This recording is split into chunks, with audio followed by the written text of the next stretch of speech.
The Chicago Bears just won their fourth straight game, and they did it even with Caleb Williams having arguably his worst game of the year. 4 straight wins, 4 takeaways, 4 sacks, and they held the Saints to just 44 rushing yards. The defense, led by Dennis Allen, was everywhere, even getting pass breakups against their own players.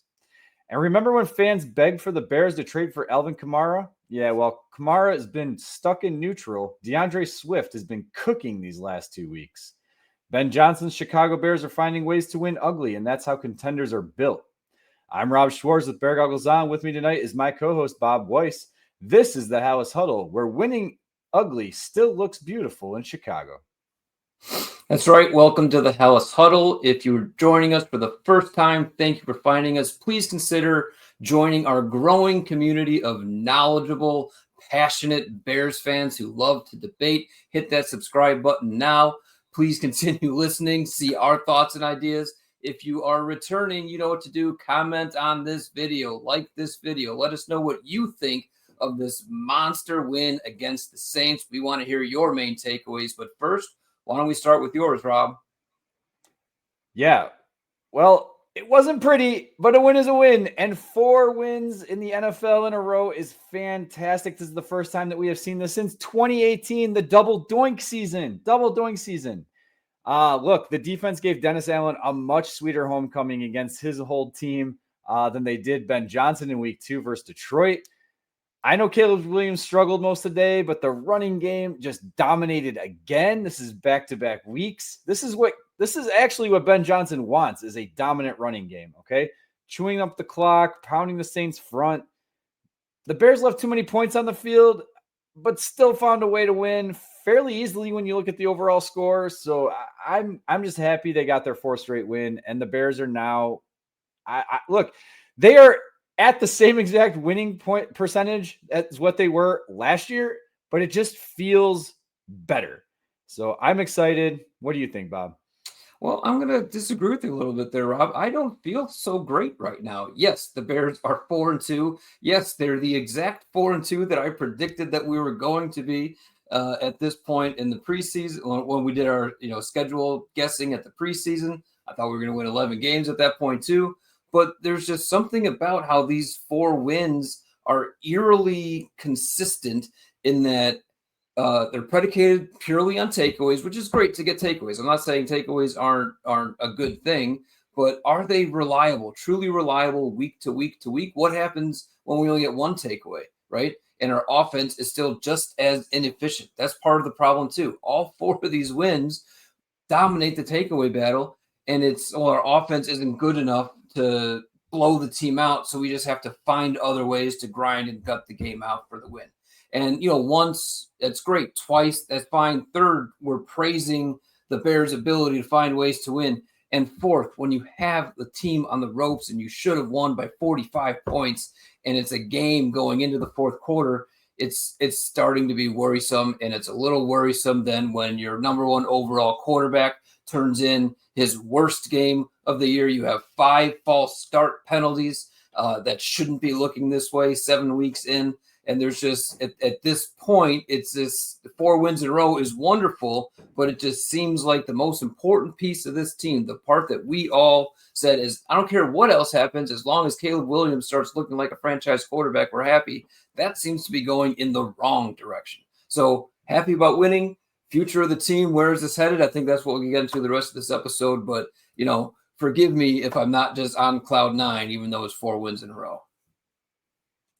Eerily familiar to what we saw in the Lovie Smith era, but we can talk about that a little bit more later. Let's move on to pivotal plays and pivotal players.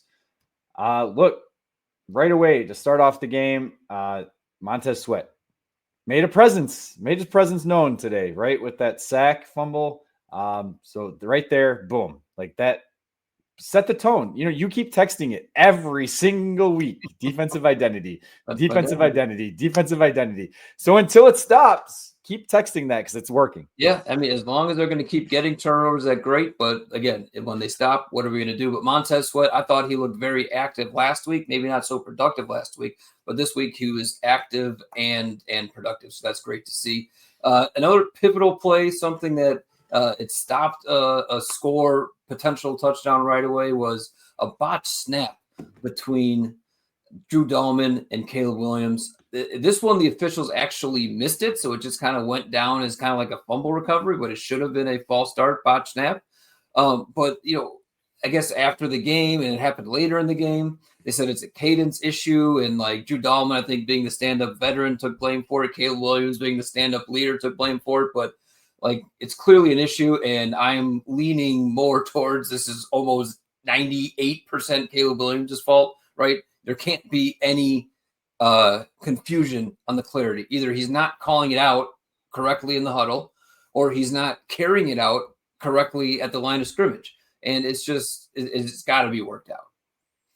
I will say the second one, I don't know about that being completely on Williams, only because no one moved except for Drew Dahlman. And I think that's the reason why that call got right away, right? That's why they got that flag that bailed them out, and at least they got 3 points. Thanks, refs. You finally did something for us. I will say you completely effed them with this phantom PI on Colston Loveland. Look, Colston Loveland, I know everyone is pissed off about this pick. He hasn't amounted to anything. We're seeing Tyler Warren in Indianapolis consistently just dominate. I think he's got the most passing yards for tight ends in the league. He ran the perfect rub route, not a pick route. And anyone out there who wants to tell me that it was a pick, you are completely full of shit and you don't understand the rules of the NFL. He ran a route, literally, is almost like a button hook. I mean, he literally just stopped, turned, and just stood there. He was a statue. If I stood here and stopped talking for 30 seconds, you would think that my internet cut out. That is what he did. And then the defender, who wasn't paying attention, ran into him. He did not initiate contact whatsoever. However, later in the game, they allowed DJ Moore to run a rub route where he actually ran into the defender, basically knocking him off his route. Rome Odunze caught it in the flat and then ran for another 10 yards. Didn't call that one. I don't know how they called this one. Complete bullshit. Colston Loveland, I am sorry. Your PI calls both times, nonsense. Yeah, I mean, this 2 weeks in a row now, referees are just awful. And this particular one we're talking about, Loveland, the worst of them all. Just egregiously horrible call. Not horrible was Nashawn Wright's diving interception. Another takeaway. That's definitely a takeaway. It might not have been the best throw in the world by Spencer Rattler, but it certainly wasn't a horrible throw. But it's an aggressive play by a guy who, he's had some ups and downs, let's say, at this season. And so this was a big up for him. And overall, I thought he had a pretty good game today anyway. You didn't really notice him too much other than the spectacular play. So good on Nashawn Wright. Yeah. Let's move on to just a few players that I felt like we needed to mention. Look, the running backs in a whole were great, but we're going to give a pivotal player award here to Kyle Monangai. This was probably his best performance. Just running hard, man. Running hard. The guy just deserves. I don't think he got a game ball. It didn't seem like he did, or if it didn't happen in the locker room video at least. But he did get a press conference tour today. So I just absolutely love what we're seeing from him. Just hitting the holes hard, driving through plays. Definitely deserves to be mentioned here. Yeah, I'm sure we'll get into him a little bit more later. But unfortunately, I'm going to go pivotal player on the negative side for the Bears. In that Rome Odunze. You Halas huddlers who listen regularly know how high we are on Rome Odunze as being a critical piece of the offense, focal piece of the offense, true number one wide receiver. Well, Rome, if you want to be a true number one wide receiver, when that ball hit your hands, you have to catch it for your quarterback. We are going to go into depth about how poorly Caleb Williams played in this game, but he put the ball on the move a couple times right on your hand. Yes, you were moving. Yes, it would have been difficult. But if you want to be a number one wide receiver, you want to earn $30-35 million a year, catch those balls. Well, let's end on a high note. The last player that we're going to mention in our pivotal plays is Kevin Byard. I don't know what happened when he was in Philadelphia, but he has rejuvenated. He's a spring 32 years old, 4 interceptions on the year, got another one today. Should have had 2 if it wasn't for Nashawn Wright. Leads the league with 4 interceptions, by the way. The guy is just playing out of his mind in this Dennis Allen defense. I absolutely love it. Congratulations. He did call out Wright on social media, by the way, and said he should have had 5, and Wright apologized. So I thought that was kind of funny. That was a tough play. I was worried that 2 weeks in a row we had some friendly fire taking one of our own guys out. But yeah, nonetheless, Byard played real well. All right, let's go inside the den. Let's get into the further depth of some of the key parts of each of these wins. And, we're, like, as I said in the Mauling report, we're getting to a very consistent identity of what this team is, to the point where we didn't even really change our 4 talking points from the last win against the Commanders. It's Ben Johnson, the running game, the defensive identity, and then what the hell did Caleb do that day? So, Rob, what did Ben Johnson do? Let's start with him. Look, I wasn't on the last podcast. I did obviously listen in. I'm going to just talk really quick, and I know it's getting ahead of the game here because, look, our next topic is the real running game. But I just want to mention the fact that the way that Ben Johnson fixed the running game, and I know the opponents weren't, well, I shouldn't say that. The opponent this week wasn't great. The Commanders have a good defensive front. So 2 back-to-back games, the way that they fixed the running game, I listened to Matt Forte talk on, I think it was 670 Score, maybe it was ESPN, I don't remember, but he guest spotted on there, and he talked about what he felt they had done. One of the things is they just kind of simplified things a little bit, right? Like they were getting a little bit too cute in some of the things that they were trying to do, instead of just going out there and just blocking, right? They're still pulling guys. They're still moving guys. They're not going, they're going outside. They're going inside. The offensive line is just creating enough space, and the running backs are hitting those holes. Whatever he did during that 1 week in the bye week, congratulations, Ben Johnson, because we are seeing it. It is working. I don't know if it'll last, but let's keep riding it.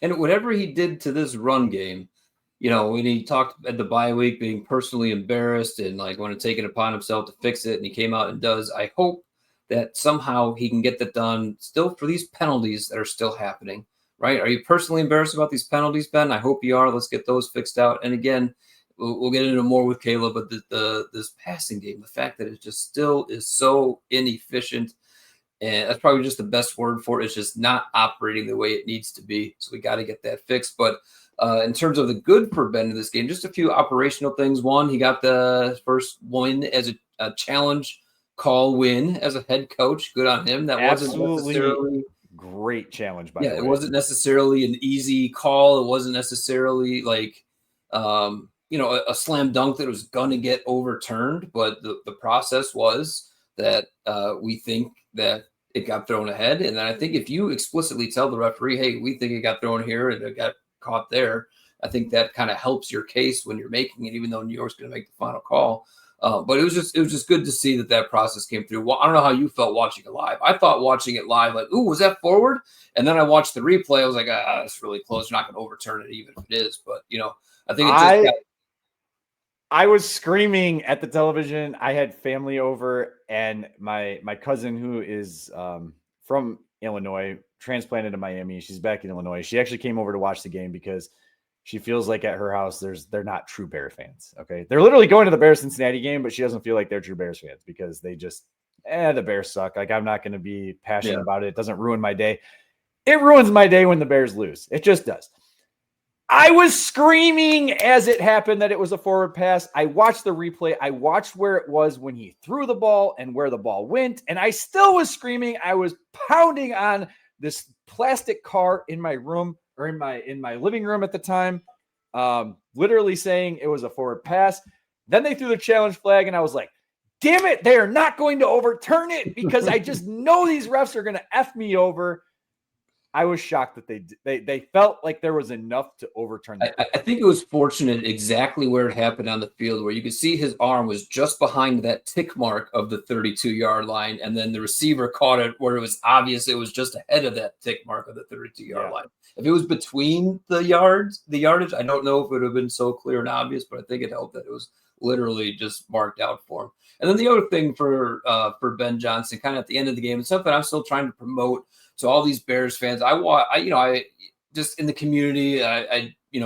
Some men's clubs that I'm in with the school or whatever. I watched this Thursday night game with some old guys, not old guys, they're like 55, 60, but they're still not quite understanding how clock management works in the NFL. They couldn't understand why Joe Flacco was kneeling. Like, what are you doing? I'm like, they're trying to kick a field goal with 0 left. So anybody who might not have understood why Ben Johnson went for it on 4th and whatever when he could have kicked a field goal, I think, to make it a 3-score game almost or something like that. It's because the game's over if you convert on that 4th down, which they did easily to Colston Loveland, right? It's not just about like, oh, are we going to get a 4th? Are we going to turn the ball over or 3 scores and let them have a chance to win with 90 seconds left, even though we're up 3 scores? Or you've got a play you feel good about. It's got a 60% conversion rate. So you got a 60% chance of winning the game and the game being over. And so I just, like Ben Johnson's confidence to just go for it on that 4th down right at the end of the game and just game over. It's done. So even better with that, if you watch the progression of how routes were being run early on in the game, it was basically a play that Colston Loveland looked like it was going to go to the outside and the corner bit hard because they basically ran that play to the outside earlier. And the fact that he had the inside on this one wide open, great play call. Just great play call. Oh, by the way, that was another thing that Matt Forte was saying about the running game execution is the play calling when these plays are being called, and specifically when certain plays are being called, has been phenomenal. So congratulations to Ben Johnson. We are seeing exactly what we thought we were going to get from him. I will say, as much as I'm not going to badmouth Caleb Williams in a little bit, that pass could have been a little bit more accurate. What, the last one to Loveland? Yeah. It was a little low. Because he was so wide open, it didn't really matter. It was a little low. It was a little low. Okay. All right. Fair enough. But again, my point of bringing this up is just Ben Johnson has much better end of game decision making to learn how to win games instead of not lose them. Kicking that field goal to go with 3 scores is a move to not lose the game. Going for it on 4th down is saying we're going to win this game. Absolutely. So, all right. Next one obviously has a lot to do with Ben Johnson, but the running game, again, got even better, right? I mean, just dominant the line of scrimmage. DeAndre Swift going up the gut, not getting touched until 7-8 yards into the run multiple times. So it's just, it's exciting that once again, the Bears' identity seems to be running the ball and defense, but you saw how explosive the offense was in Detroit, and they're the type of team who could rush for 160 and throw for 320. And hopefully, if we get the passing game straightened out, the running game appears to be for real. Yeah, I mean, congratulations to the offensive line. We're not really going to talk about pass protection too much. Maybe we could with the Caleb's bad day section, but we'll just touch on it here. The pass protection wasn't bad. I mean, there were times, right? But that happens in every game. Theo Benedict has clearly made a difference. And look, everyone wants to talk about Braxton Jones versus Theo Benedict. We talked about it. I don't know if we talked about it on the episode prior to, but maybe it was just in our text thread. Theo Benedict's run blocking is why he got put in the game prior to him starting 2 weeks ago, right? Or before the bye, right? It was the run blocking that we were struggling with when it came to Braxton Jones. And I'm sure that has a lot to do with the bad ankle and he's not able to power through his strength because he's always been a good run blocker. So congratulations to Theo Benedict, this Canadian Eagle. I know some people are calling him Eggs Benedict now, instead, because they don't want to call him the Canadian Eagle because that was a Matt Eberflus thing. The offensive line just looks really good outside of the snapping issue. Darnell Wright at times, maybe the focus thing is real because that guy does lose focus at times, but I don't know. Altogether, I don't know if it's got to be everything. The play calling, the offensive line, the running backs doing what they're supposed to be doing, the wide receivers blocking, right? I mean, we heard a lot of that. Yes. And we're not just talking DJ Moore, we're talking Roma Dunze. Luther Burden is max effort when he's in there. Yeah. And, and back to the offensive line, I think Jonah Jackson is starting to look better and looking better in terms of absence of negative. What the hell are you doing? Jonah Jackson plays, right? I think that's getting better. And Darnell Wright flashes still. So Yeah. I just think this offensive line is rounding into shape. And I just hope that they just keep it going, right? I'd hate to see this running game revert. Yes, you're going to run into tougher defenses. I'm not saying that's not going to happen, but if you have a foundation of a strong running game, you're always going to be able to have an identity on offense. And here's the thing. They ran zone coverage a lot, which probably helped the running game. Because to me, it kind of says, hey, we're going to respect the passing game. And if teams start to flip that, now you have to hope that Caleb Williams could take advantage of man. It was pretty interesting, right? I guess we can get to it. We'll save that my point for the next one. That's fine. Okay. But I want to talk about this defense a little bit because it brings up shades of Chicago Bears football, right? Predicated on turnovers, just dominating the line of scrimmage, giving up 44 rushing yards is really just kind of an unheard of number. So just really excited to see this defense looking fast and athletic is probably the most exciting part of it. The defensive line is just active and getting after it. Tremaine Edmonds looks like an all-pro even. I mean, he's just looks like the best player on your defense, which is awesome. And then you had Brisker and Gordon both getting sacks and coming off the line of scrimmage. So it's just a really exciting defense to watch right now. Should have been a sack fumble and not a penalty, but he hit him in the head. He hit him in the head. Yeah, I need to see the exact wording of that, right? Like, yes, again, Justin's me, Rob, and Justin always have a chat going on during every game, and Justin's comment during the chat was, I don't know about that. He got the ball and arm first, and then it's like, okay, that's fine, but like if you get the ball and arm first and then still give the guy a concussion because you hit him in the head, isn't that still with the spirit of the rule, right? So it's just now I don't know. If there's forcible contact to the head, it should be whatever. I will say if it was Justin Fields, they wouldn't have called it. No, absolutely not. Right? That's the other part about it. Unless it's a Bears quarterback, right? It's going to get called. I honestly just think it's Justin Fields because I feel like they would have still called it for Caleb Williams. I don't know what it is about Justin Fields. The refs just don't call anything for him. But to your point, flying around, look, they have a +11 turnover differential. The closest to them is a +8. It's probably not sustainable, but it's just crazy to think that this team let up 52 points in week 2. And I know they weren't fully healthy, right? They were missing certain guys. And is the run game just that much better? And look, we were talking about, hey, Noah Sewell's having a good game. Noah Sewell's having a good game. But maybe his run discipline just wasn't what we were seeing on film and where he was supposed to be in this defense. Because TJ Edwards came back and the defense is stopping the run for the last couple of weeks, right? And Alvin Kamara is a good running back. Not, he's 30, so he's not as good as he used to be.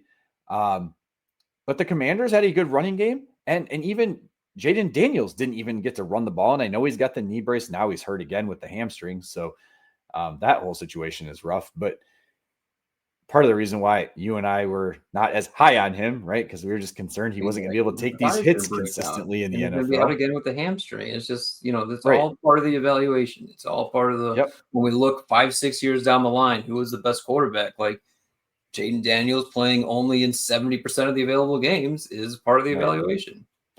But everyone is making an impact. Dominique Robinson, we saw the flashes in preseason. And now he's making some impact plays, right? Like a guy that I was ready to write off 2 years ago, like every year, just cut him.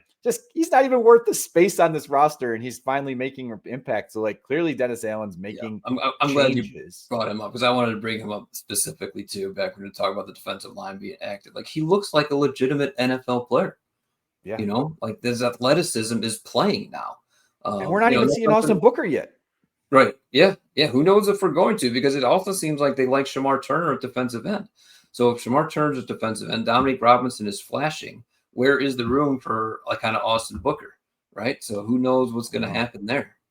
I don't know. I do have to wonder though, and I don't know for sure if this is the case, but now Grady Jarrett's been out 2 games and you got Andrew Billings there. And I'm just wondering if he does bring a better run stop presence, right, than Grady Jarrett does. So I am curious to see what happens when Jarrett comes back. I imagine Grady Jarrett will take the Chris Williams / who's the other one in there? Ford. I think they'll just take those snaps. I don't think, I think billing snaps will pretty much stay consistent. I think it's going to be more those third and fourth defensive tackles will probably have their snap counts reduced. Yeah. But all right, so let's kind of get on to the main juicy topic here. Caleb Williams. I think we can agree. It's hard to think back of how bad the offense looked week 1 against Minnesota. I know they looked bad, and the Bagent crowd was very loud after Minnesota, and then here we are after this game, after 4 games in a row of a win with at least 1, maybe 2 game-winning drives. We're talking about Tyson Bagent again, but here we are. Caleb Williams played like poop, and what are we going to do about it? How do we feel about that? Here's the thing. I put it in the chat. I said if the Chicago Bears lose this game, or maybe I put it on Twitter, it's because Caleb Williams' performance. And I said, this is Caleb Williams' worst performance that I've seen this year. It's worse than the Minnesota Vikings game. And I had people say, like, on social media, like, are you sure? Like, I don't know, that Vikings game he at least played a good half in that game, right? And then things kind of just went to shit after that. But, like, I still saw flashes. There's just something in this game. I don't know if it was the short week. I don't know. I can't explain it, but he reverted back, right? His pocket presence was still there, but then he was like more running backwards to try to get out of the pocket versus trying to step up into the pocket. He was, his downfield accuracy while on the run wasn't as great. Although, again, let's put that on Rome Odunze a little bit as well. The decision-making was frustrating. And I'm going to bring up a specific play that is circulating on social media right now. And it's the sack that he took. Okay. The sack that he took. And part of it is there's a crowd out there that says, oh my gosh, look at Colston Loveland. Look at the speed. Look at how he was able to get open. It was kind of like, it wasn't a wheel route, but it kind of was because he came off the line and kind of like went out and then almost like a go, right? And he burns. I think it was either, it might have been a DB because I think they were nickels, right? So it's probably their nickel corner, just burns him. And there was a point where if he was the number 1 or maybe even the number 2 read, there was an anticipatory throw there for probably 45, 50 yards. Okay. The safety, it was if I recall, it was a single high coverage safety. Either way, there was a safety over top. Way off, though, when he gets past the DB. So again, anticipatory throw, you throw that in there, boom, 40-plus yard play. Big, big play. The problem is, and everyone watches the All-22, and I do too, but they're not paying attention to everything that's going on. They just see, oh, there's a receiver open. Oh, there's a receiver open. Oh, they're like, stop doing that. Or like you'll get a still on social media of what somebody else posts, and you can't say that that's what is actually happening. And here's actually what happens. You can watch and you can tell from where his eyes are, where his head is, even from the All-22. Rome Odunze looks to me for sure, 100%, the first read on this play. And you got DJ Moore coming across, would have been the second read. I will say DJ Moore is probably open enough. He probably should have thrown it at that point, especially feeling coverage. Worst case scenario, it's dropped, right? Worst case scenario, it's at his feet. The player was behind him. I guess worst case scenario is DJ Moore gets drilled, okay? Might have caught it, though. He's a very physical guy. My biggest issue, and no one seems to be saying this, my biggest issue is instead of taking the sack, and I said it while watching it live, and it looks just as bad while looking at the All-22, very similarly to how he avoided his sack at one point and dumped it off. I believe it was Monongai. Maybe it was Swift, where he was about to get sacked. I mean, he was already going down, and he just boop and got it. And gained like 15 yards, right? 15 yards, yep. That was basically the exact same thing that had happened. Like, it wouldn't have went as far, but like the linebacker was so far off the running back, like hit your check down. That is my biggest frustration from this game. He stopped looking for his check down in this game. He was big game hunting. He was playing Superman ball again. And you can't do that. Instead of, I saw somebody put this now. Maybe I'm not going to word it exactly the same, and I'll let you talk. Sorry. Caleb Williams was trying to go out and force the game instead of letting the game just kind of come to him.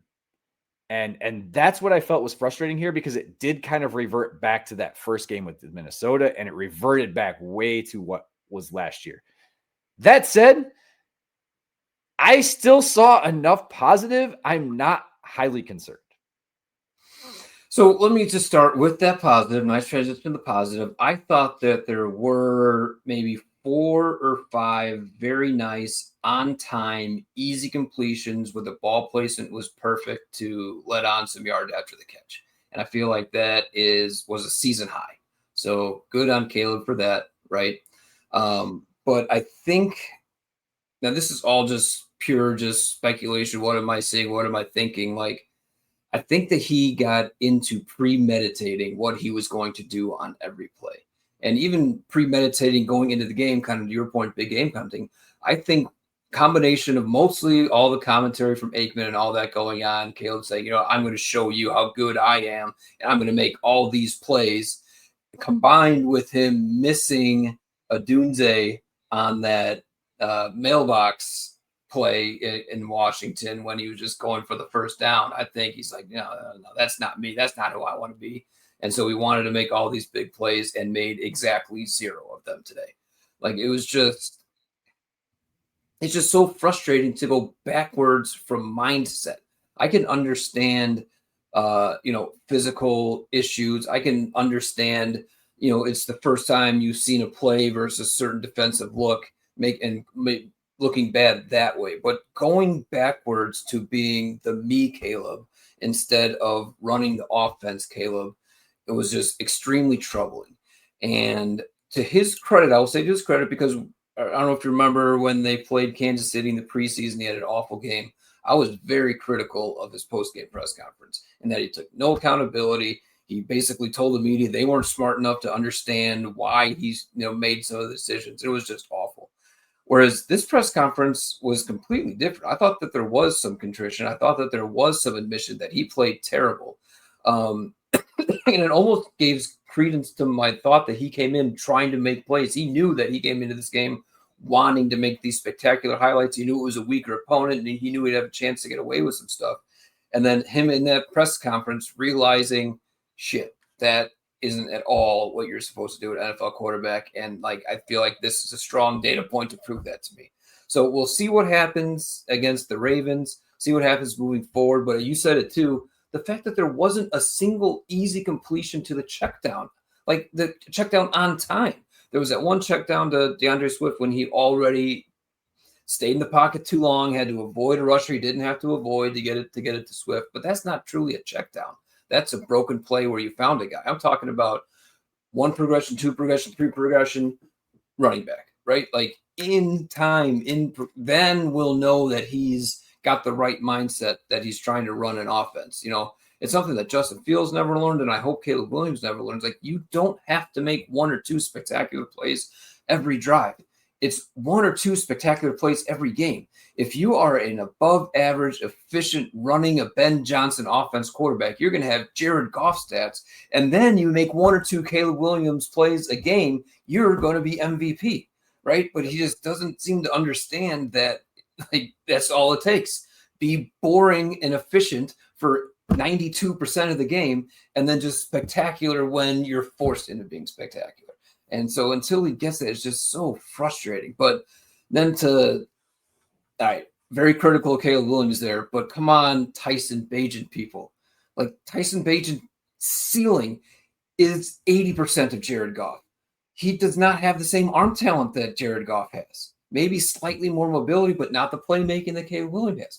Tyson Bagent maybe had made this game, Bears might have won this game more Tyson Bagent played than Caleb Williams. Fine. But what is Tyson Bagent going to really be? A 9-win quarterback, a 10-win quarterback at the first round playoff exit? The potential of what Caleb Williams can be is still why Caleb Williams has to work through these issues. But we just can't be talking about, Tyson Bagent, because we would have beat the Saints by 8 more points at Tyson Bagent with a quarterback. We got to bench Caleb Williams. Like, that makes no sense. Yeah, I just want to touch on the interception because we didn't bring it up earlier. It happened right after that Phantom PI, right? It was the second play after that, 3rd and 17. To your point, if you go back and watch that play, I mean, it was his first read. He didn't, I mean, it was you can tell it was like an anticipation throw. Like he knew where Adunze was going to be. It was a little out route. He shorted it, right? Like if he put it to the sideline, it probably could have been caught instead of picked. But it wasn't the easiest of throws, and the coverage was pretty good. If you look at the All-22, and I just complained about people looking at the All-22, right? But if you look at the All-22, my issue with the All-22 is that's where you can see your checkdowns. I'm not going to look at like where everyone is wide open in certain plays because you don't know what the reads are, right? The checkdown should always probably be the second or third read because you're not usually going to get to your fourth read. You don't have that much time in the NFL. You're trying to get the ball out in 2.5 seconds, right? 2.5 is probably about the median of where you need to be. DeAndre Swift was wide fucking open in the middle. And would he have gotten the 17 yards? I don't know. But there was a lot of real estate to get if he had just dumped it off. And it would have been a much better play, obviously, than throwing the pick. So he needs to learn. He admitted it. To your point, I'm glad that he did. I don't know. Like, to your point, the Bajent people, the Bajent bros, is that what we want to call them? The Bajent bros? I don't understand it at all. Tyson Bajent proved to be a great QB2. I'm excited for that. You can never guarantee your quarterback is going to play all year. Look at the game that's going to be happening this week. We don't even know if Lamar Jackson is going to be there. He didn't practice again today, coming off of the bye week. I don't know. I don't see the negativity that everyone's seeing. I just did the episode not that long ago about his first 21 starts and where he is compared to and people are like, well, if you go back 10 years, the game is different. No shit, Sherlock. No one outside of Burrow and Andrew Luck, and Andrew Luck barely has better stats than him. Like it just, even the TD to interception ratio, he dominates all of them. Like, can we just let the guy have a bad fucking day? It happens. I have bad days at work. Do you have bad days at work? I sure as hell hope. Oh, Bob's awesome. I forget. Everybody has bad days. It just happens. It doesn't make any sense to me. I've seen Tom Brady have shit games. I've seen Patrick Mahomes have bad games. Like, let the kid learn and develop. The Chicago media, the Chicago fans, like the whiplash that we go through. It's so frustrating. So frustrating. I mean, I don't mean to push back on you, kind of your own show here, but I mean, Tom Brady. It's not my show. It's our show. Like, Tom Brady did nothing but win when he first started playing. So, of course, if you're establishing a culture of winning and doing all the right things to win games, you're afforded the opportunity to have a terrible game, right? Like, yes, you can't fall in the trap completely the other way where you're pushing Sam Darnold out of town because your franchise is a complete train wreck, and then he goes find stability somewhere. All of a sudden, Sam Darnold's a pretty damn good quarterback, isn't he? Right? We don't want that to happen with Caleb, but Caleb doesn't have just, I don't know, immunity from criticism when he has a bad game because there are way more bad games than good games. He doesn't even have a full. I guess the first half of Dallas is a pretty good full half of football. But he doesn't even have a full game, one full game of football in his career that he played well beginning to end. So when you play 4 bad quarters of football, now you're starting to have a trend of that's who you are. Let's see some good football from Caleb Williams continuously, and then we'll say, okay, Caleb, you're allowed to have a bad game. But when it's, drive by drive, mostly, average at best to a good play here, and it needs to be better. And I don't think it's a problem to say, Caleb, you suck, and I'm worried that you're going to continue to suck because I've yet to see sustained good. You weren't on the episode with me, were you? It was just Justin. Yeah. So I watched it, of course. I know, but I'm saying I think it would have been some good dialogue, right? To have. I understand, and I'm not saying you can't criticize. I criticized him. Didn't I say this was his worst game of the year? Like, I'm criticizing him. I'm not like riding his stuff to the end here, but like, I don't see him as a bad quarterback. I just don't. And I think he's looked better than average for every game. Not every game. The Minnesota game wasn't. Most quarterbacks don't play a perfect game from start to finish. Jalen Hurts, and he just finished this game with a perfect quarterback rating this last game. That doesn't happen for him very often. A lot of times he throws the ball for a few hundred yards, maybe 220, a pick here or there, like get some rushing. Like, it's okay to not be perfect. And I see him as being a franchise quarterback. I'm seeing enough of him this season already, learning a brand new system. He's got to work on things. He's got to work on his footwork, and he's got to not revert to what we just saw. If this happens again versus the Baltimore Ravens, who have like probably the second worst defense in the league, criticize him some more. I just have a feeling he's going to have a good game. So we could probably just keep going back and forth all day. Please go back and forth all day in our comment section about what you think about Caleb Williams. I was segueing to the blueprint. That's a pretty good segue to get to the Baltimore Ravens next week. I mean, the Super Bowl contender at the beginning of the year to 1 win on the season, and he's a league worst defense. So what do the Bears need to do to walk out with this win? They need to do what they've been doing outside of Caleb Williams in this last game. If Caleb Williams plays the way he did against the Commanders, I'm fine with it. They're going to win that game. The only way that the Ravens have a chance is if Lamar Jackson is actually back and fully healthy. And right now it's up in the air. If he doesn't play, I think this is a win. Now, I will say, I'm jumping the gun. I thought the Cincinnati game was going to be a win until they went out and got Joe Flacco. So now that game makes me a little bit worried. So now I feel like the Bears do need to get this win. Yeah, we'll just see. It's always tough to go on the road. It's always tough to go on a road against an unfamiliar opponent. Now, it works both ways. Ravens are just as unfamiliar with the Bears as the Bears are with the Ravens, so that's fine. But yeah, Lamar Jackson can play like Lamar Jackson. That's something the Bears really haven't faced at all this year. And again, not to just keep saying, look at me, I got everything right. I had all 6 of these games right, lose the first 2, win the next 4, and then I did have them losing this one and the next one to Cincinnati, and they're both plausible losses. I don't know if there's an early line on this game against Baltimore, 6.5. I think they're -6.5. The Bears are -6.5 at Baltimore. I believe that's what it was. The Ravens are favored by 6.5, Rob. That's what I'm sorry, plus 6.5. Yeah, sorry, okay. I said it backwards. All right. Yeah, so I mean, it's like the Bears are supposed to lose this game. But that's also because Vegas thinks that Lamar Jackson's coming back. Correct, but I mean, Vegas probably wouldn't put it on there. If whatever, might be off the board. But whatever it is, a quarterback shouldn't be worth 10 points on a spread either. So if the backup's there, the Bears are still going to be an underdog, right? Who is their backup? It is Cooper Rush. Cooper Rush. That's right. It was just looked god awful, even worse than the defense. So yeah, we'll just see. I think there's supposed to be some defensive players coming back. I don't believe Roquan Smith is going to be back yet, but the Ravens have pretty big injuries as well. I think Roquan is supposed to be coming back. I'm hearing it is supposed to be the revenge game. Okay. But who's their safety from Notre Dame? I'm blanking on. It's Kyle Hamilton. I don't think might be. Okay. I don't think he's back. But if Roquan's back, I can't wait to rub it in your guys' faces that Tremaine Edmonds has a better game than Roquan Smith, and the trade was a better deal for the Bears than it was for the Ravens. To be clear, you're not saying you guys being adjusted. You're talking all those people that didn't understand the value of the money and the second round pick for Roquan. I actually think it was a very fair trade.